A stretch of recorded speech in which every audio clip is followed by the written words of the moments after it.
শহীদদের স্মরণে শোক প্রস্তাব গৃহীত হয়। এছাড়া জরুরি ভিত্তিতে একটি অন্তর্বর্তীকালীন সরকার গঠনের সিদ্ধান্ত নেওয়া হয়। সকল দল ও অংশীজনদের সাথে আলোচনা করে গঠিত অন্তর্বর্তীকালীন সরকার যত দ্রুত সম্ভব নির্বাচনের ব্যবস্থা করবে। বৈষম্য বিরোধী ছাত্র আন্দোলন ও বিভিন্ন মিথ্যা মামলায় আটক সহ সকল বন্দীদের মুক্তি দেওয়া হবে। বৈষম্য বিরোধী ছাত্র আন্দোলনের নিহতদের পরিবারদের ক্ষতিপূরণ প্রদান ও আহতদের সুচিকিৎসার প্রয়োজনীয় সকল সহায়তা দেওয়া হবে।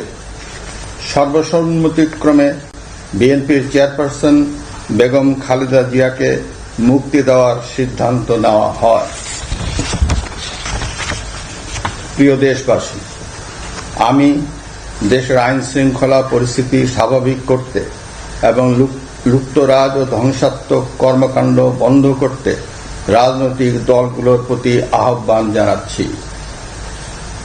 জনগণের জানমাল ও রাষ্ট্রীয় সম্পদ রক্ষায় সশস্ত্র বাহিনীকে কঠোর পদক্ষেপ নেওয়ার নির্দেশ প্রদান করছি।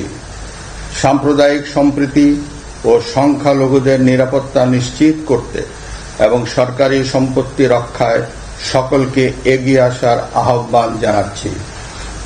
দেশের অর্থনীতি, প্রশাসন ও শিল্প কলকারখানা চালু রাখার লক্ষ্যে সকলকে কার্যকর ভূমিকা রাখার আহ্বান জানাই। ছাত্র নেতৃবৃন্দ ও শিক্ষকদের সাথে আলোচনা সাপেক্ষে অতি শীঘ্রই শিক্ষা প্রতিষ্ঠানগুলি খুলে দেওয়া হবে। এছাড়া যারা হত্যা ও সহিংসতার সাথে জড়িত নিরপেক্ষ তদন্তের মাধ্যমে তাদেরকে আইনের আওতায় আনা হবে। গণপ্রজাতন্ত্রী বাংলাদেশের সংবিধান অনুযায়ী অনতি বিলম্বে বর্তমান সংসদ বিলুপ্ত করা হবে। দেশের সকল অফিস আদালত আগামীকাল থেকেই স্বাভাবিকভাবেই চলবে।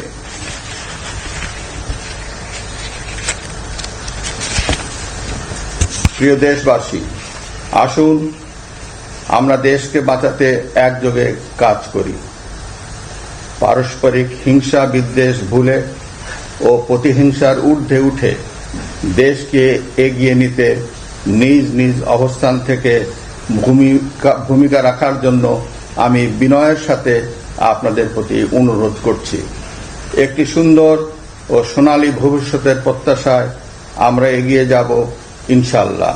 মহান আল্লাহ আমাদের সহায় হন। খোদা হাফেজ। বাংলাদেশ চিরজীবী হোক।